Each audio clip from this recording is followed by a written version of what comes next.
안녕하세요. 오늘도 사연살롱을 찾아주셔서 감사합니다. 저는 올해로 결혼한 지 꼬박 6년이 된 여자입니다. 현재는 두 돌이 된 딸아이를 키우고 있고요. 시부모님과 한 집에 살고 있어요. 그래서 저희 딸까지 총 5명이 살고 있는데 예전에는 그런 집들도 많았지만 요즘은 보기 드물어서 그런지 다른 분들이 저더러 시부모님이랑 같이 사는 게 힘들지 않냐고 묻기도 하더라고요. 저는 거꾸로 너무 만족하며 살고 있는데 그도 그럴 게 남편은 물론이고 시부모님이 저를 정말 딸처럼 아껴주시거든요. 그리고 저는 그런 사랑이 많이 고픈 사람이어서 이렇게 사랑받고 살 수 있음에 늘 감사한 마음인데요. 지금부터 제가 어떤 사연이 있고 현재는 얼마나 행복하게 살고 있는지 제 이야기를 들려드릴게요. 우선 저의 어린 시절부터 말씀을 드리자면 저희 친정도 나름 부유하고 단란하게 잘 살았어요. 다만 그 기간이 그리 길지 않았다는 것이 제 불행의 시작이었는데 저희 친정엄마가 제가 초등학교에 입학하고 얼마 지나지 않아 폐암에 걸리셨어요. 그래서 다른 엄마들은 교문 앞에서 기다렸는데 저희 엄마는 한 번도 그러질 못했어요. 어린 마음에 저는 그게 참 부러웠거든요. 게다가 집에 가면 엄마가 입원해서 없거나 퇴원해서 집에 있어도 늘 침대에 누워 약기운에 잠이 들어 있었는데 집안 분위기가 말이 아니었어요. 그 어린 나이에도 눈치를 보게 되는 그런 무거운 분위기였죠. 그리고 저희 외할머니는 제주도에 살고 계셨는데요. 저희 엄마가 아픈 후로는 거의 저희 집에 계셨고 외할머니는 하루도 빠짐없이 늘 눈물을 흘리셨어요. 저희 엄마는 할머니가 어렵게 가진 귀한 딸이었거든요. 그래서 가도 당신이 먼저 가야지 어떻게 자식을 먼저 보내냐고 보이지도 않는 하나님께 늘 눈물로 기도를 하셨는데 저희 아빠도 마찬가지셨어요. 내가 당신 없으면 어떻게 살아? 제발 나만 두고 떠나지 마. 어? 부탁이야. 라고 울면서 말하는 것도 봤는데 저 역시 당장 엄마가 사라질 것 같아서 늘 불안한 마음으로 살았어요. 그리고 저희 엄마는 다른 사람도 다른 사람이지만 유독 저한테 미안하다고 하셨는데 지금 생각해보면 엄마는 단 한 번도 저에게 괜찮다고 엄마 금방 나을 거라는 말은 하지 않으셨죠. 어쩌면 저희 엄마는 당신이 낫지 못한 걸 아셨던 것 같아요. 그래서 그런 희망의 말 대신 혜정아, 엄마가 미안해. 우리 딸한테 해줘야 할 일이 참 많은데 엄마가 그러지도 못하고 너무 미안해 라며 늘 입에 미안하다는 말을 달고 살았는데 어린 마음에 엄마의 그런 말들이 저에겐 버거웠어요. 미안해하지 말고 얼른 다른 엄마들처럼 건강해져서 학교 교문에 마중도 나오고 첨가원 수업에 다른 엄마들처럼 예쁘게 하고 오라고 저는 말하고 싶었는데 차마 통증에 아파하는 엄마의 모습에 그 말은 할 수 없었어요. 그래서 오히려 제가 엄마, 나는 괜찮아. 엄마, 아프지 마요. 라고 엄마를 위로했는데요. 그러면 엄마는 제 말에 또다시 미안하다는 말을 앵무새처럼 계속 하셨죠. 아마도 다른 말을 할 수 없을 정도로 저희 엄마는 저에게 미안하셨던 것 같아요. 그리고 이상하리만큼 친가에 대한 기억은 없는데 저희 아빠가 당시 무슨 사업을 외갓집에서 지원받아 하고 있던 걸로 알고 있어요. 그런데 그것도 엄마가 돌아가신 후 끝이 났고 그렇게 저희 엄마에게 가지 말라며 눈물로 호소하던 아빠는 1년도 되지 않아 저에게 새엄마라며 인사를 시키셨어요. 그러니 외할머니가 어떻게 그럴 수 있냐고 저희 아빠와 멱살까지 잡으며 실랑이를 하셨는데 산 사람은 살아야죠. 혜정이도 엄마가 필요해요. 장모님이 혜정이 엄마가 될 순 없잖아요. 라며 자기 복을 자기 발로 차고 말았죠. 그리고 저는 그날 이후 저는 외할머니를 본 적이 없는데요. 아마 그때부터 외갓집에서 저희 아빠에게 경제적인 지원은 물론이고 돈줄을 끊어버렸다고 들었어요. 그리고 저에겐 갑자기 1살 아래인 여동생이 생겼는데 말이 동생이지 동생은 저희 집에 온 그날부터 자기가 원래 이 집 딸인 듯 행세를 했죠. 제 방도 뺏어가고 제가 가지고 있는 것 중에 비싸고 좋은 건 몽땅 자기 거라며 가져갔는데 저도 가만히 있지 않았어요. 그러자 새엄마는 너는 언니인데 동생한테 양보할 수도 있지. 왜 그렇게 욕심이 많아? 라며 동생 편을 들었고 게다가 아빠의 재혼과 함께 아빠의 사업도 하루아침에 망해버렸는데 아빠의 돈을 보고 재혼했던 새엄마는 그날 이후 아빠까지도 함부로 하기 시작했어요. 심지어 새엄마는 아빠에게 사기 결혼이라는 등 아빠를 못살게 굴었는데 아빠는 바보처럼 그런 새엄마를 내치지 않았어요. 그리고 저는 점점 새엄마의 구박과 차별로 마음이 병들어가고 있었는데 저는 그런 사실을 아빠가 모르지 않다고 생각했죠. 그래서 어느 순간부터는 못된 새엄마보다 다 알면서 방관하는 아빠가 더 밉고 원망스러웠는데 그렇게 서러운 시간을 견디며 저는 수험생이 되었어요. 다행히 공부는 나름 재미있고 잘하는 편이라 학원에 다니지 못했음에도 성적이 좋은 편이었는데 서울에 이름 있는 학교에 합격했음에도 새엄마는 저를 대학에 보낼 마음이 1도 없으셨어요. 여자가 너무 똑똑하면 남자들이 부담스러워서 싫어한다. 너는 고등학교만 졸업하고 조신하게 있다가 시집이나 가. 그게 네 인생에도 좋아. 이게 다 너를 위해서 하는 말이야. 많이 배운 여자들 결국엔 남자 기죽이고 팔자세서 외롭다니까? 말도 안 돼요. 그런 게 어딨어요. 그리고 저는 남자한테 잘 보이고 싶은 마음 없는데요. 어머? 쟤 말하는 것 좀 봐. 그럼 여자가 남자 없이 어떻게 사니? 아무리 잘난 여자여도 혼자 있으면 초라한 거라니까. 그리고 많이 배우면 뭐하니? 애 낳고 살림하면 다 똑같아지는데. 그런 말씀 마세요. 저 공부하고 싶어요. 많이도 바라지 않을게요. 딱 입학할 수 있는 한 학기 등록금만 해주세요. 얘가 지금 무슨 소리라는 거야. 우리 집에 그럴 돈이 어딨니? 너는 말이 되는 소리를 해라. 네 아빠 망한 거 몰라? 우리 굶지 않고 사는 것도 다 내 덕이다. 이렇게 새엄마는 저에게 대학은 무슨 대학이냐며 그냥 취직해서 돈이나 벌다가 시집이나 가라고 하셨어요. 그리고 이 사실을 다 알고도 저희 아빠는 새엄마 말을 들으라 했는데 그때 너무 억울했어요. 세상에 그런 아빠가 어딨냐고. 아빠가 너무 원망스럽더라고요. 그래서 어린 마음에 외할머니한테 부탁을 해서 입학금만이라도 도움을 받고 싶었는데 그런 제 마음을 알았는지 아빠가 먼저 이렇게 말씀하셨어요. 너 혹시라도 제주도 할머니한테 연락하기만 해. 우린 이제 그 노인네랑은 상관없는 거야. 아빠가 망한 이유가 뭔 줄 알아? 다 그 노인네가 치사하게 돈줄을 막았기 때문이라고. 그러니까 네가 그 노인네한테 연락하는 순간 너랑 나랑 끝인 줄 알아. 알겠어? 라고 하는데 차마 외할머니한테 연락할 수 없었어요. 그러다 외할머니도 저를 받아주지 않고 아빠가 저를 버린다면 저는 어디에도 갈 수 없는 신세가 될 테니 그게 무서웠는데 그래서 울며 겨자 먹기로 대학 진학을 포기하게 되었죠. 그날 얼마나 울었는지 몰라요. 지금 생각해도 그때가 가장 서럽고 속상하기 그지없는데 그러다 제가 그 집을 나올 수밖에 없었던 일이 일어났어요. 그때는 새엄마의 친딸인 동생이 수도권 전문대에 합격했다고 했는데 새엄마는 자기가 언제 그랬냐는 듯 동생의 대학 입학을 축하하며 동네방네 자랑을 하더라고요.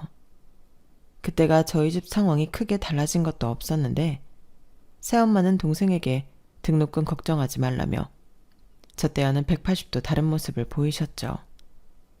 심지어 요즘은 여자도 배워야 한다며 떠들고 다니시는데 그때 느꼈던 충격은 이루 말할 수 없었어요.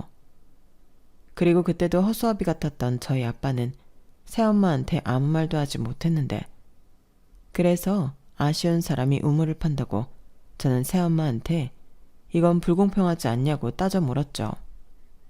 그러자 새엄마는 마치 그래서 뭐 어쩌라고? 라는 듯 저를 무시했는데 그때 알았어요. 내가 살려면 이 집을 나가야겠다는 걸요. 그렇게 생각하니 더 이상 화도 나지 않게 되었는데 저는 그때 이 사람들과 평생 보지 않겠다는 마음을 갖고 있었기 때문이었죠. 그래서 며칠 뒤 계획하에 저는 집을 나왔고 가지고 있는 돈을 탈탈 털어 허름하긴 했어도 소중한 보금자리인 고시원에 들어갔는데요. 그때부터는 정말 열심히 일을 했어요. 내가 벌어 대학에 가겠다는 그 일념 하나밖에는 없었으니 열심히 안 할 수 없었죠. 그래서 당시 제 몸무게가 36kg밖에 나가지 않았는데 그렇게 먹는 것도 아끼며 돈을 모았어요. 그리고 그때 돈을 번다는 게 참 쉽지 않다는 걸 알게 되었는데요. 그래서 더욱더 대학에 가야 한다는 생각을 했었죠. 새엄마 말처럼 여자도 배워야 잘 살 수 있다고 생각했거든요. 그리고 1년이란 시간 동안 딱 죽지 않을 만큼 일하고 공부에 집중하는 생활을 했더니 저는 먼저 붙었던 대학보다 더 좋은 대학에 들어갈 수 있었는데 그 기쁨도 그리 길진 않았어요. 이후 등록금을 마련하기 위해 저는 휴학과 복학을 반복할 수밖에 없었거든요. 그때 솔직히 심적으로 많이 힘들었어요. 다들 열심히 공부하는데 자기 손으로 등록금까지 벌면서 공부하는 학생은 많지 않았으니까요. 그렇다 보니 제 딴에는 열심히 공부를 해도 성적은 장학금을 받는 정도는 되지 않았는데 결국 저는 대학을 포기할 수밖에 없었죠. 계속 이렇게 살다가는 이도저도 안 될 것 같았거든요. 그래서 그때부터는 대학도 못 나왔는데 돈이라도 많이 벌어야겠다고 생각해 정말 죽기 살기로 열심히 일했는데 그러다 죽으라는 법은 없다는 건지 기적처럼 지금의 남편을 만나게 되었어요. 남편은 소위 말하는 명문대를 나온 사람이라 저랑 같은 곳에서 일하기는 아까운 사람이었는데 그냥 아우라부터 다른 사람이었죠. 게다가 어찌나 사람이 반듯한지 저 남자의 여자친구는 얼마나 좋을까 그런 생각도 했는데 그 여자가 제가 될 줄은 꿈에도 몰랐어요. 저야 제 상황이 그러니 좋아하는 티도 내지 못했는데 남편이 먼저 그런 저에게 다가오더라고요. 처음에는 그냥 상냥하고 친절한 사람이라 그런가 보다 했는데 시간이 지나면서 그게 아니라는 걸 알게 되었어요. 그리고 이내 나 혜정씨 좋아하는데 계속 좋아해도 돼요? 라는 그의 수줍은 고백도 받게 되었는데요. 그때는 처음으로 세상이 내 편 같은 그런 기분이 들었어요. 하지만 이내 남편이 제 상황을 알면 감정도 변할 것만 같아 제대로 대답도 하지 못했는데요. 그러다 본의 아니게 남편 때문에 오해를 사게 되었어요. 혜정씨, 아무래도 내가 혜정씨한테 부담을 줬나 봐요. 나는 그냥 내 감정을 이야기한 건데 불편했다면 미안해요. 신경 안 써도 되니까 우리 앞으로도 그냥 예전처럼 동료로 잘 지내요. 나 혜정씨랑 불편해지는 거 싫은데 미안해요. 아니에요. 불편해서 그런 게 아니고 너무 좋아서 그런 거예요. 네? 그게 무슨 말이에요? 좋아하는데 무슨 문제라도. 혹시 남자친구 있어요? 그게 아니고요. 사실 저는 집 문제가 좀 복잡해요. 새엄마랑 이복 동생이 있는데 저는 난감하고 어려웠지만 정말 최선을 다해서 남편에게 제 상황을 설명했어요. 지금 생각하면 저 역시 남편이 너무 좋으니까 놓치고 싶지 않아 그랬던 것 같은데 그때는 이미 대학 문제로 집을 나온 상황이었고 고 하나 다름이 없었기 때문에 제 딴에는 과거의 일이라고 열심히 피력했던 것 같아요. 저는 당시 앞으로는 그 사람들과 어떤 이유에서도 만날 일 없다고 생각했거든요. 그리고 그 짧은 시간이 저에겐 긴 시간처럼 느껴졌는데 남편은 이내 상처 많은 제 손을 꼭 잡아주었죠. 그러면서 정말 많이 힘들었겠어요. 어떻게 그런 시간을 버텼어요. 나는 상상도 안 되는데. 혜정 씨는 대단한 사람이에요. 그래서 내가 혜정 씨를 좋아하게 됐나? 내가 원래 씩씩한 여자가 이상형이라 라고 말해주는데 그 이후 저는 돌아가신 엄마 이후 처음으로 온전히 누군가에게 사랑받는 사람이 되었어요. 너무나도 과분한 사랑을 받았기에 행복하면서도 혹여 이 사람을 놓치면 어쩌나 불안하기도 했는데요. 그때는 제가 자존감이라고 할 게 없었기 때문에 더 그랬던 것 같아요. 당시에 저는 남편과 헤어진다면 이젠 예전처럼 살 수 없을지도 모른다고 생각할 정도로 남편에게 푹 빠져 있었어요. 그러면서도 혹시라도 이런 내가 부담스러울까봐 마음껏 제 마음도 표현하지 못했는데 남편은 그런 저의 마음까지도 다 아는 듯 늘 충분하게 표현해주는 사람이었어요. 그리고 늘 앞으로는 절대 혼자 외롭게 하지 않을 거니까 나만 믿어. 이런 식의 말을 해줬는데요. 그 말이 얼마나 따뜻하고 든든했는지 몰라요. 그러다 연애 4년을 마치고 남편이 이내 이제부터는 자기가 진짜 저의 가족이 되어주고 싶다고 프로포즈를 했고 저는 1초의 망설임도 없이 기쁜 마음으로 남편의 프로포즈를 받았는데 그때부터는 한 가지 고민을 하게 되었어요. 연애는 둘만 좋으면 시작할 수 있는 거지만 결혼은 또 그런 게 아니잖아요. 예비 시부모님의 허락도 받아야 하고 없는 사람처럼 살지만 제 가족은 어찌해야 할지 고민도 해야 했는데 그때 남편이 먼저 저희 친정에 인사를 드리러 가자고 했어요. 뭐? 우리 집에 가자고? 아무리 생각해도 그게 맞는 것 같아. 결혼식에 참석을 하시든 안 하시든 그건 상관없지만 집에 알리지도 않고 결혼을 한다는 건 두고두고 후회할 것 같아.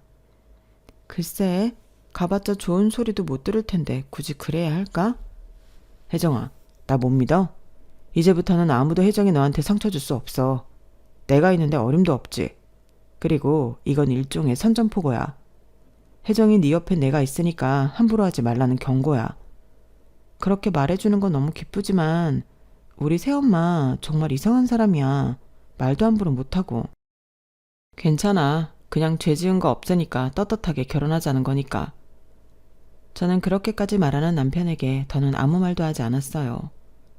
저 역시 도둑 결혼이 아닌 이상 이렇게 잘난 남자친구가 내 편이라는 걸 그 사람들에게 보여주고 싶었고 참 오랜만에 저는 아빠에게 연락을 했는데요. 아빠는 그 사이 새엄마한테 무슨 소식이라도 들은 건지 네가 웬일이냐? 집 나갔을 때는 아빠고 뭐고 필요 없다는 거 아니었어? 왜? 혹시 너 무슨 사고 쳤냐? 돈 해달라고 전화한 거면 당장 끊어라. 그럴 돈 없으니까. 라고 매몰차게 말하는데 얼굴을 보지 않음에도 저는 바짝 얼어버렸어요. 그리고 무슨 정신으로 얘기를 했는지 기억이 나지 않지만 결혼하게 되어서 예비 남편이랑 인사를 가겠다고 순식간에 말해버렸는데요. 거기에 혹여 또 돈 얘기를 먼저 할까 싶어 결혼하는데 돈 해달라는 말 하지 않을 거라고 못을 박아주니 아빠는 헛기침을 몇 번 하고는 그저 알겠다고만 하고 전화를 끊었어요. 그 순간 정말이지 내가 결혼하는데 굳이 인사를 가야 하나? 남편에게 안 그래도 될 것 같다고 몇 번이나 얘기를 했는데 제 이야기를 다 듣고도 남편은 아니라며 자기한테 맡기라 하더군요. 그리고 이윽고 그날이 되었어요. 무슨 10년, 20년은 아니었지만 오랜만에 친정에 가게 되니 괜히 긴장이 되었는데 그때 남편이 아주 말끔하게 차려입고는 손에는 고급 과일 바구니와 케이크, 거기에 고급 위스키까지 챙겨서 나타났어요. 그러자 새엄마와 새엄마 딸이 입이 떡하고 벌어졌는데 그때는 살짝 제 어깨가 으쓱하긴 했죠. 그래서 우리 혜정이랑 결혼을 하겠다고요? 어디서 어떻게 만났는데?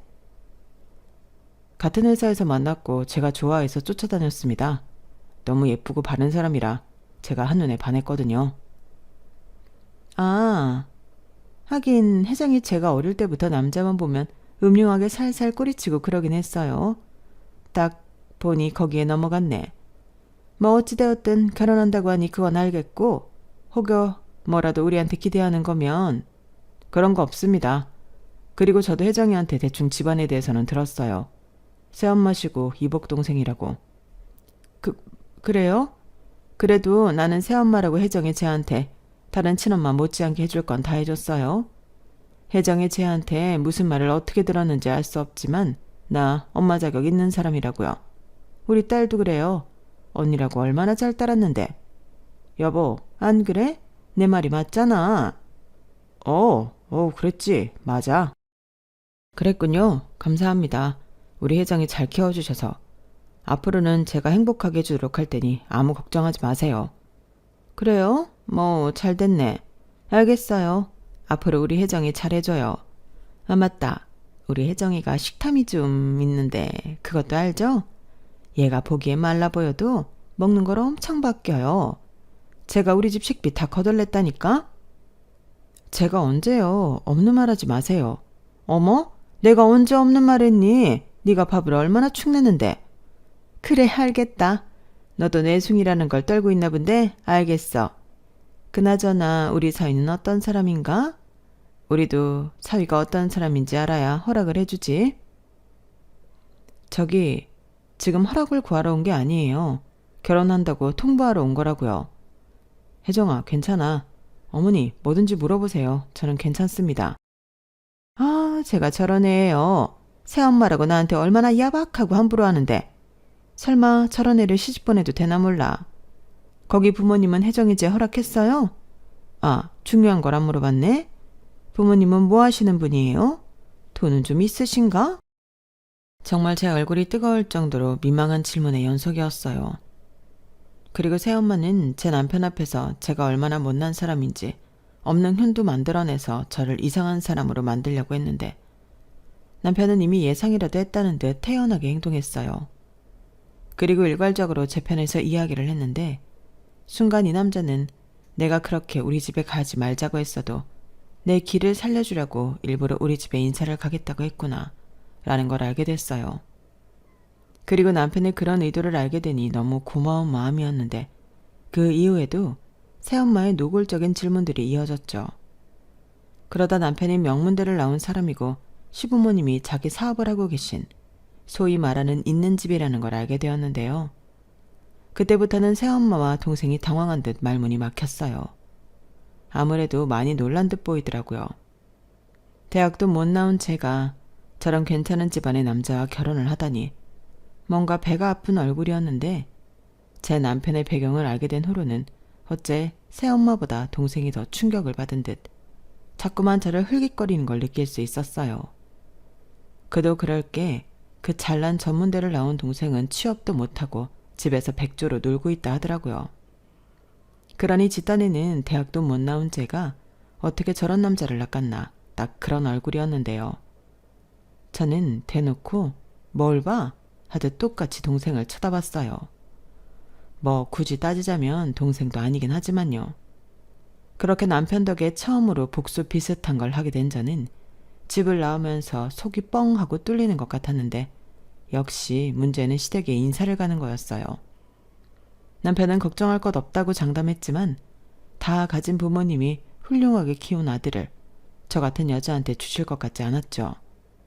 하지만 저의 고민은 그야말로 쓸데없는 고민이었는데 한껏 긴장한 채로 예비시댁에 인사를 갔던 저는 눈물 나는 한 대를 받게 되었어요. 이미 남편에게 제 이야기를 다 들었고 심지어 최근에 저희 친정에 다녀온 이야기도 아시는 듯 했는데 시어머니가 저를 보자마자 반가워요. 내가 얼마나 보고 싶었는지 몰라. 실례가 되지 않는다면 한번 안아봐도 되나? 라고 하시더라고요. 그리고 저는 제가 안아드리겠다며 시어머니에게 소심하게 다가갔는데 시어머니는 저를 정말 꼭 안아주셨어요. 그러면서 어떤 얘기도 더 할 필요 없다고 잘 왔고 앞으로 아무 걱정하지 말고 행복하게 살자고 하셨는데 보니 남편도 그렇고 시아버님도 눈물을 살짝살짝 훔치시면서 흐뭇하게 서 계셨는데 그때 시아버님이 아유 드디어 나도 딸이 하나 생겼네. 아들 고맙다. 네 엄마가 못 들어준 아빠 하늘 네가 풀어줬네. 넌 임마 효도 다 했어. 라고 하시면서 분위기가 한층 더 화기애애해졌어요. 그러면서 저도 언제 긴장을 했냐는 듯 편해지기 시작했는데요. 화목한 이 집에 정식으로 가족이 될 수 있다니 꿈만 같았어요. 그렇게 결혼 준비를 시작하면서 몇 번이고 시부모님을 만나는 일이 있었는데 그때마다 시부모님은 한결같이 저를 예뻐해 주셨어요. 오죽하면 모르는 사람이 남편더러 사위냐고 물어보기도 했었는데 그러면 또 개구진 시아버님이 어떻게 하셨어요? 우리 사위예요. 잘생겼죠? 라고 그때를 놓칠세라 장난을 치곤 하셨죠. 그러니 저는 시부모님을 만나러 가는 게 늘 즐거웠고 나중엔 시부모님과 함께 살면 어떨까 하는 생각까지 하게 되었는데 남편이 다른 형제가 없는 외동이었거든요. 그래서 남편이 결혼을 하면 그 집에 시부모님 두 분만 계시는 상황이었는데 이렇게 된 거 그냥 함께 살면 좋겠다는 생각이 들었어요. 그래서 남편에게 조심스럽게 시댁에 들어가 살면 안 되냐고 물었고 남편은 다소 놀란 얼굴로 정말 그러고 싶냐고 저에게 물었어요. 저야 당연히 시부모님이 허락만 해주신다면 그러고 싶다고 했는데 결론은 시부모님이 기쁘게 그러자고 하셔서 저희 신혼 살림은 시댁에서 시작하게 되었죠. 사실 시댁이 2층 집이라 저희가 같이 살아도 전혀 좁지 않았거든요. 게다가 시아버님이 마당에서 텃밭하고 바베큐하는 걸 너무 좋아하시는데 시어머니는 귀찮다고 하셔서 아들까지 없으면 자기는 바베큐를 혼자 하냐고 걱정이 많으셨다고 했어요.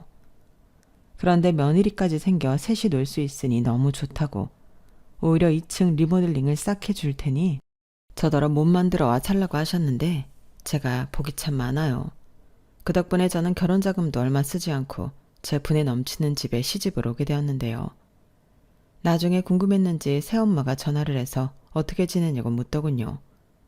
신혼집은 어디에다 차렸냐, 그 잘난 시댁에서 아파트 한 채는 해줬냐, 정말 이것저것 물었는데 결혼식에 참석한 새엄마는 저희 시부모님을 보고 기가 팍 죽었거든요. 특히 시어머니가 손님한테 인사하는 것도 잊을 정도로 제 옆에 착 달라붙어서 저만 챙기려 하셨는데 그래서 새엄마가 제 근처에 얼씬도 하지 못하셨어요. 그런 기억이 있으니 저는 새엄마가 저한테 연락할 줄은 몰랐는데 무슨 떡밥이라도 주워 먹으려고 하는 건지 새엄마는 이것저것 관심이 참 많았어요. 아파트는 아니고 저 시댁에 들어와서 시부모님이랑 같이 살아요. 뭐야? 있는 사람들이 더 한다더니 너는 들어오라고 거길 들어가 사니? 딱 봐도 며느리 부려먹고 싶어 그러는 건데. 남이 사. 제 인생은 제가 알아서 할게요. 기집애 말하는 꼬라지 좀 봐. 그래, 네가 네 팔자 꼰다는데 내가 뭐라고 하겠니? 근데 말이다. 네 동생은 저러고 있는데 너만 시집가서 잘 살면 양심의 가책이라는 걸 좀 느껴야지. 권서방 후배나 친구 중에 괜찮은 사람 있으면 다리 좀 놔봐라. 뭐라고요? 이왕이면 집도 좀 있는 집으로. 우리 유진이는 너랑 다르게 대학도 나오는데 그저 그런 집안에 보내긴 아깝잖아. 지금 말 다 했어요? 대학도 대학 나름이지. 어디 서울도 아닌 수도권 전문대를 가지고 그래요. 그리고 저한테는 여자가 너무 많이 배우면 안 된다고 대학 가지 말라고 하셨잖아요. 뭐야? 너는 아직도 그 옛날 이야기를 하는 거니? 그때는 네 아빠 상황이 전혀 그럴 수 있는 상황이 아니었어. 내가 몇 번을 얘기해. 그리고 팔은 안으로 굽는데 어쩌겠니? 그리고 너도 그러는 거 아니다. 아무리 서울이 아니어도 대학은 대학인데 그렇게 무시를 하면 안 되지. 너는 대학 근처도 못 갔잖아. 누가 못 갔대요? 저도 대학 갔어요. 그것도 누구랑 다르게 서울에 아주 이름 있는. 그러니까 괜한 헛소리 하지 마시고 다시는 연락하지 마세요. 우리 그럴 사이 아니잖아요. 어쭈? 이게 이제 시집갔다고 아주 막 나오네? 오라, 지만 잘 살고 싶은 거구나. 너 마음 신부 그따위로 먹으면 벌 받아. 네 남편이 언제까지 너를 그렇게 사랑할 것 같니? 남자들 다 똑같아. 한 1, 2년 있으면 내가 너랑 왜 결혼했는지 모르겠다고 이혼하자고 할걸? 너, 네 남편 너무 믿지 마라. 저는 대놓고 저한테 저주를 퍼붓는 새엄마의 말에 더는 아무 대꾸도 하기 싫어 전화를 끊어버렸어요. 그리고 다시는 엮이고 싶지 않다는 생각에 친정 가족들 번호를 모두 지워버렸는데 아빠의 번호부터 지워버렸어요. 사실 제 결혼식에 저는 아빠의 손을 잡고 신부 입장을 할 생각이 없었거든요. 그런데 동생한테 부탁을 받았는지 저더러 식장에는 혼자 들어가라고 했는데 그게 이상하리만큼 화가 났어요. 제가 친딸인데 어떻게 그럴 수 있는 건지 그냥 아빠라고 부르기도 싫었는데 그래서 그 번호부터 지워버리자 마음먹었죠. 그렇게 저는 친정에 대한 기억을 모두 지우고 시부모님과 남편에게 최선을 다하고 싶었어요. 저도 저에게 잘해주는 사람에게 보답하고 싶은 마음이 컸거든요. 그래서 시어머니가 괜찮다고 해도 늘 아침상은 제가 먼저 일어나 차렸고 시부모님이 사업 때문에 바쁘시면 솔선수범해서 도와드리기도 했는데 그러면 수고비라고 제 통장에 꽤나 큰 용돈을 넣어주기도 하셨어요. 그러면서 용준이한테는 비밀이다. 그 돈 갖고 너 갖고 싶은 거 있으면 사. 라고 하셨는데 평생 이런 관심과 애정을 받지 못했던 저는 너무 행복했어요. 거기에 잘은 몰랐는데 시부모님이 하시는 사업이 제법 큰 사업이었고 제가 등록금 때문에 대학을 중간에 포기한 걸 너무나도 안타까워 하셨는지 저더러 언제든 다시 대학에 가서 공부를 했으면 좋겠다고 하셨죠. 저는 말씀만이라도 너무 감사하다고 그런데 이미 너무 과분하게 받아 그 정도는 제 힘으로 하겠다고 말씀드렸는데 당신은 언제든 제 뒷바라지를 할 의향과 자신이 있다며 결정만 하라고 하셨어요. 세상에 이런 시어머니가 또 있을까? 마치 하늘에서 저희 엄마가 제가 너무 불쌍해서 당신 대신인 사람을 저에게 보내셨나 할 정도였는데요. 그래서 결혼하고 1년 뒤 저는 제가 번 돈으로 대학에 재입학을 했어요. 그러면서 저는 한 가지 목표가 생겼는데 시부모님 사업을 도와드리고 싶다는 거였죠. 그래서 대학 졸업 때까지 다니던 회사를 그만뒀는데요. 그 즈음 타이밍이 맞았는지 남편도 대기업에 이직하게 되었어요. 남편은 처음부터 시부모님 사업을 물려받을 생각이 없다고 했거든요. 시부모님은 그 점을 참 안타깝게 생각하셨는데 본인이 싫다고 하니 어쩔 수 없다고 단념하셨다 하더라고요. 그래서 제가 물려받겠다는 건 아니고 남편 대신 도와드리겠다는 마음이었는데 어차피 일할 거라면 시부모님을 도와드리고 월급을 받고 싶었어요. 그리고 그런 제 결정을 시부모님이 두 팔 벌려 환영하셨는데 남편이 고맙다고 하더라고요. 자기가 못하는 걸 제가 대신 해줬다며 저에게 또 참 잘해주던 남편이었는데 이런 사람이 내 가족이라고 생각하니 밥을 먹지 않아도 전혀 배고프지 않았어요. 그리고 시간이 어찌나 빨리 흐르던지 어느덧 대학 졸업을 하게 되었고 저는 시부모님 회사에 들어가 가장 밑바닥부터 차근차근 일을 배우기 시작했는데 거의 잠잘 시간을 빼면 시부모님과 함께하는 생활이었어요. 누군가는 숨 막히지 않냐고 저에게 묻기도 했지만 저는 전혀 아니었죠. 항상 웃고 다녀서 얼굴에 팔자주름까지 생겼는데 저는 그 주름이 싫지 않았어요. 그 정도로 일하는 내내 저는 너무 즐겁고 보람있게 일했고 무엇보다 대학을 졸업한 뒤 다시 일을 하게 되어 일이 재미있었어요. 그러자 시부모님은 저를 정말로 후계자처럼 농담 반 진담 반 이야기를 하실 때도 많았는데 맹세코 시부모님 사업을 내가 물려받아야겠다는 욕심은 없었어요. 하지만 회사 사람들도 그렇고 그런 게 언제부터 기정사실화 되어 있었는데 시어머니가 네가 너무 잘해서 그래. 우리 지금은 그냥 그러나 보다 생각하자. 나도 그렇고 네 시아버지도 아직은 건재해. 나중 일인데 뭐 어떠니? 나는 오히려 네가 우리 곁에 있어서 너무 든든하다. 라며 저더러 부인하지 말고 편하게 생각하자고 하셨어요.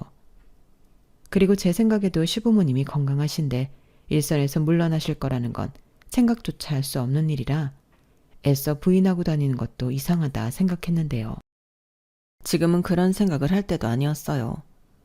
그렇게 저는 시부모님과 가장 가까운 곳에서 일을 하는 위치까지 올라가게 되었고 어느덧 천사가 드디어 저희 부부에게 찾아왔는데 그땐 세상을 다 가진 기분이었어요. 남편도 시부모님도 아이를 위해서라도 일은 잠시 미루고 쉬라고만 했는데 그럴 수가 없었죠. 저는 오히려 회사 일이 태교라는 생각으로 더 열심히 일했는데 뱃속의 아이도 엄마가 집에서 쉬는 것보다 열심히 일하는 모습을 좋아할 것 같았어요. 그래서 임신 초기에서 중기로 넘어가 안정기에 들었고 저는 몸은 살짝 불편해지긴 했어도 예전과 다르지 않게 일을 했는데 그러던 중 모르는 번호로 연락 한 통이 걸려왔죠. 그 당시에는 모르는 번호여도 업무와 상관된 전화가 자주 걸려왔기에 대수롭지 않게 전화를 받았었거든요. 그런데 그게 화근이었는지 저는 그만 새엄마의 전화를 받게 되었고 첫 마디부터 소름이 돋는 그 목소리를 듣게 되었어요. 나다, 엄마야. 너 잘 지내고 있니? 어떻게 된 게 기집애가 시집가고 나서는 도통 연락이 없어. 왜? 너무 행복해서 이젠 친정 생각도 안 나든? 하긴 부잣집에 시집갔는데 우리 생각이 난리 없지. 왜 전화하셨어요? 그때 제가 분명히 앞으로 연락하지 말라고 했는데요. 어머? 너 너무 매정하다. 아니 어떻게 호적상 엄마인 나한테 그럴 수 있니? 우린 끊을래야 끊을 수 없는 그런 부모-자식 관계잖아. 다른 건 아니고 너한테 부탁할 일이 있어서 연락했다. 네 동생이 시집도 가기 전에 애를 가졌어. 그래서 배부르기 전에 식을 올려야 하는데 네 아빠가 능력이 없으니 어쩌냐? 잘 살고 있는 너한테 손 좀 벌릴 수밖에. 뭐라고요? 정말 뻔뻔하시네요. 지금 누가 누구한테 손을 벌려요? 저한테는 단돈 1원도 해준 거 없잖아요. 무슨 소리야? 너 입히고 먹이고 재워주고 그거 다 돈이다? 제가 뭘 입고 뭘 먹었는데요. 그리고 저 재워준 그 집 저희 외갓집에서 해준 집이었어요. 아무튼 키워주는 애가 있는데 이러면 안 되지. 너 잘 살잖아. 아니 전화로 이럴 게 아니라 언제 네 남편이랑 집에 한번 올래? 내가 상다리 휘어지게 맛있는 거 차려놓을게. 됐어요. 저는 그 집에서 맛있는 거 먹은 기억 없거든요. 끊을 테니까 다신 연락하지 마세요. 아니 잠깐만. 그럼 내가 거기로 갈게. 집으로 갈까 회사로 갈까? 저는 새엄마의 말이 너무 끔찍해서 아무런 대꾸도 하지 않고 전화를 끊어버렸어요. 정말로 찾아오기라도 할까봐 정말 냉큼 전화를 끊어버렸죠. 그러자 시어머니가 언제 제 방까지 오셨는지 누구 전화인데 그렇게 급하게 끊냐고 걱정하며 물으셨는데 저는 보이스피싱이라고 대답하며 아무렇지 않은 척했어요. 그런데 제가 알려주지 않으면 못 찾아올 거라는 생각과 달리 그 다음날 새엄마가 동생까지 데리고 회사로 찾아왔는데 알고 보니 제 결혼식에 저희 시아버님이 저희 아빠한테 명함을 줬다고 하더군요. 그걸 가지고 새엄마가 찾아온 건데 얼마나 놀랐는지 몰라요. 그리고 한 손에는 웬 김치통을 들고 있었는데 제 생각이 나서 가져왔다며 제 앞에 떡하니 올려놓았어요. 너 김치 환장하잖아. 어릴 때 늘 김치에 밥만 먹고. 그 생각이 나서 전에 담갔던 김치 좀 가져왔다. 제가 김치를 좋아한다고요? 누가 그래요? 다른 반찬은 먹지도 못하게 하니까 어쩔 수 없이 김치만 먹은 거죠. 저 김치 싫어해요. 특히 당신이 만든 김치는 다시는 먹고 싶지 않으니까 다시 가져가요. 어머, 얘 말하는 것 좀 봐. 딱 보니 임신한 것 같은데 애엄마가 마음벌을 그렇게 쓰면 안 되지. 너 닮은 자식 낳으면 어쩌려고 그러냐? 저 닮으면 완전 땡큐죠. 당신 딸이랑 다르게 머리도 좋고 앞가림도 잘하는데. 언니 진짜 보자보자니까 너무하네. 우리가 뭐 거지로 보여? 거지 맞잖아. 나 찾아온 이후 돈 얘기하려고 그런 거 아니야? 너야말로 기집애가 대책도 없이 왜 사고를 치고 다녀. 네 몸은 네가 챙겨야지. 웃겨. 언제부터 나한테 관심 있었다고 잔소리야. 잔소리 할 거면 돈이나 두둑히 내놓고 해. 싫어. 내가 왜 너한테 돈을 주니? 네 팔자 네가 꼬았는데 네가 알아서 해. 이게 정말? 너 왜 홀몸도 아닌 동생한테 막말이야. 저도 홀몸 아니거든요. 그리고 여기까지 찾아와서 민폐 끼치는 것도 내가 아니라 그쪽들이에요. 일하는데 방해되니까 당장 나가요. 안 그러면 사람 부를 거니까. 아쭈. 이제 보니 사모님 놀이에 푹 빠져있네. 왜? 시집가서 대접 좀 받고 사니까 네가 우리랑 살 때 어떻게 살았는지 까먹었니? 이게 어따 대고 좋은 말로 할 때 딱 이 역만 해줘라. 시집은 보내야지. 앞으로 네 아빠랑 살 내 수고비라고 생각하고 네가 자식된 도리 좀 해. 웃기고 있어. 당장 나가. 2억 같은 소리하고 있네. 당신들한테는 2원도 아까워. 엄마, 내가 말했잖아. 쟤 우리한테 순순하게 돈 안 준다니까. 차라리 형부를 찾아가는 게 빠르지. 저는 순간 눈이 뒤집히는 것 같았어요. 내가 아니라 내 남편에게 찾아갈 걸 그랬다는 동생의 말에 참을 수 없는 분노를 느낀 건데요. 그래서 그 말에 제가 그 사람들이 들고 온 김치통을 확 던져버렸죠.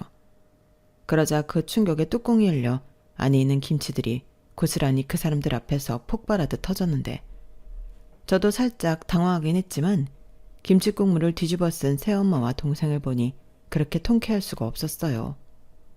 그리고 다음번엔 더한 것도 보여줄 수 있으니 내 남편이든 내 가족 건드리지 말라고 엄포를 놨는데 약이 바짝 오른 새엄마와 동생은 소리를 바락바락 지르며 저를 고소하겠다고 쌩 난리를 부렸어요.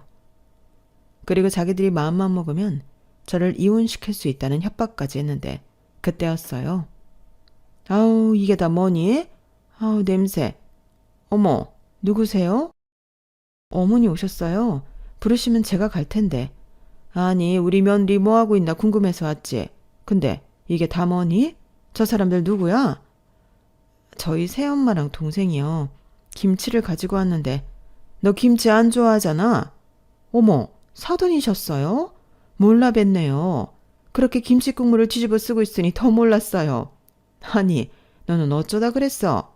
혹시 들다가 놓쳤니? 네가 너무 힘이 없어서 내가 늘 마음이 쓰인다. 힘이 없긴요.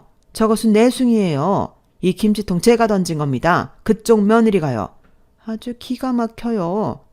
그래요? 그럼 무슨 일로? 그게 뭐 가족이니까 편하게 말씀드리면 혜정이 동생이 이번에 결혼을 하는데 좀 도움을 받으려고 찾아왔습니다. 자매끼리 도울 수 있잖아요. 저희가 사정이 좀 그래서. 어머, 그래요? 얼마나요? 역시 이제야 말이 좀 통하는 것 같네요.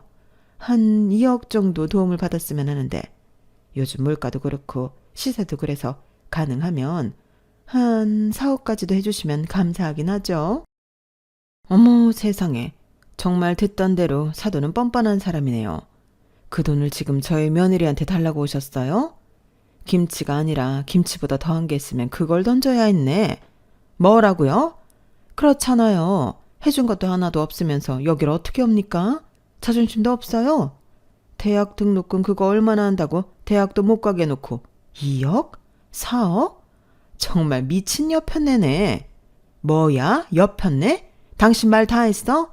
나 가만히 안 있을 거야. 고소할 거라고. 얘 홀몸 아니고 당신 지금 나한테 모욕 줬으니까 이거저거 다 해서 고소할 거야. 그래요? 그럼 당장 하시죠. 나도 그런 거 참 좋아합니다. 법으로 하는 게 깔끔하지. 너 뭐하니? 법무팀에 전화해서 여기 좀 오라고 해. 그리고 네 시아버지도 오라고 해라. 이 꼴을 같이 봐야지. 그리고 대개 딸만 애 가진 거 아니에요? 우리 며느리도 홀몸이 아니란 말입니다.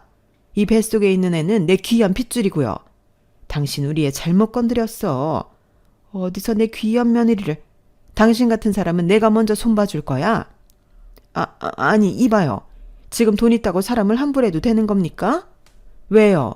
돈 없는 사람도 사람을 함부로 하는데 돈 있는 나는 그러면 안 됩니까? 저는 말씀하신 대로 아쉽지 않을 만큼 돈이 있습니다.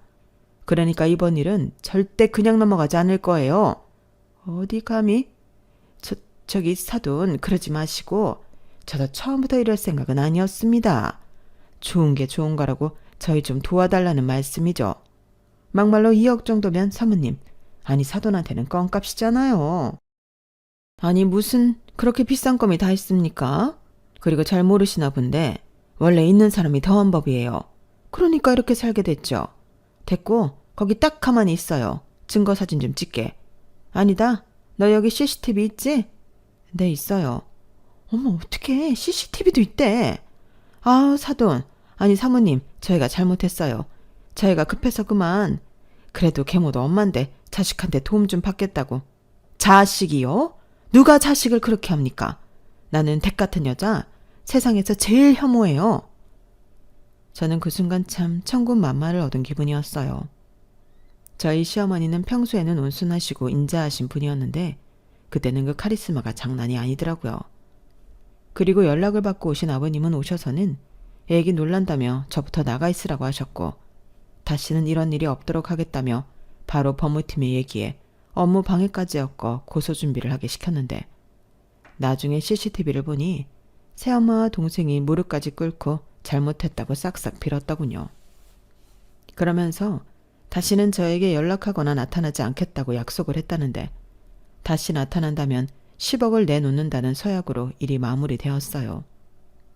그 이후 돈이 무서운 건지 저는 두 모녀의 근황을 모르고 살 수 있었는데요. 그 덕에 출산까지 무사히 마칠 수 있었어요. 출산이라는 게 정말 제 목숨을 걸고 하는 거라는 걸 저는 그때 알았어요. 그래서 부모가 된다는 게 이렇게 어려운 거구나 깨닫고 한동안은 하늘에 계신 엄마 생각을 정말 많이 했는데요. 만약 살아계셨다면 저에게 얼마나 힘이 되어 주셨을까 눈물도 많이 흘렸어요. 하지만 친정엄마 같은 시어머니가 있으니 저는 산후조리도 참 극진하게 받았는데 무엇보다 태어난 손주가 귀여운 손녀라서 시부모님이 난리가 아니셨어요. 나중에 남편한테 들었는데 시어머니가 자기를 낳고 자궁암에 걸리셔서 자궁을 드러내는 바람에 아이를 낳을 수 없게 되었다고 했는데 두 분이 딸을 참 원했다고 하시더라고요. 그래서 딸 같은 아들로 키우겠다고 하셨지만 그러진 못했고 딸 같은 며느리를 얻어 소원을 풀었다고 하셨는데 이젠 정말로 손녀딸을 얻으셨으니 이젠 완전히 당신들 소원을 푸신 것과 다름이 없었죠. 그리고 그런 손녀딸을 낳아준 채가 너무 귀하고 고맙다며 아직까지도 변치 않는 사랑을 베풀어 주시는 시부모님이신데 저는 앞으로 평생 시부모님에게 사랑한다 말하며 효도하며 살 생각입니다. 어떤 때는 남편보다도 시부모님 때문에 결혼을 잘했다는 생각을 할 때도 많거든요. 그만큼 제게는 두 분 다 선물 같으신 분들이신데 앞으로 아주 오랫동안 건강하게 저희와 함께 해주시길 바랄 뿐이에요. 그리고 계획이라면 계획인데 아이를 둘 정도는 더 낳고 싶은 마음이 있는데요. 저희 가족이 완전한 대가족이 되는 그날까지 남편과 노력해볼 생각입니다. 저희 시부모님은 생각만 해도 너무 행복하다고 저더러 복덩이라고 하시는데 사실 저에게 복덩이는 저희 가족들이에요. 이렇게 서로가 서로를 복덩이라고 부르니 저희는 더 행복한 사람들이 아닌가 싶어요. 내 가족을 사랑하지 않는 사람이 누굴 사랑할 수 있겠어요? 그리고 저는 저희 아이도 그런 사랑스러운 마음을 꼭 배웠으면 하는 마음인데 새엄마의 딸을 보니 더 그런 간절한 마음이 들더라고요. 아울러 지금은 어찌 사는지도 모르지만 아빠와 그 못난 가족들도 그걸 알았으면 하는 바람인데 자기들이 했던 짓 고스란히 돌려받으며 살았으면 좋겠네요. 그래야 공평할 것 같거든요. 제가 너무 뒤끝이 있나요? 그래도 어쩌겠어요. 받은 상처가 워낙에 커서 그렇게라도 하고 싶은걸요. 저도 마음의 수양을 더해야 저희 시부모님 같은 어른이 될 수 있나 봅니다. 이상 제 사연은 여기까지였어요. 지금까지 제 사연 함께해 주신 모든 분들께 감사한 마음을 전합니다. 그리고 끝으로 착한 사람들이 행복한 그런 세상이 되었으면 좋겠다는 바람을 남기며 저는 이만 마지막 인사를 드려야 할 것 같네요. 항상 행복하시고 건강 잘 챙기시길 바랍니다. 그럼 안녕히 계세요. 여러분, 사연 댓글에 응원과 현명한 조언 부탁드려요. 좋아요와 구독은 저에게 큰 힘이 됩니다. 오늘도 좋은 일 가득하세요.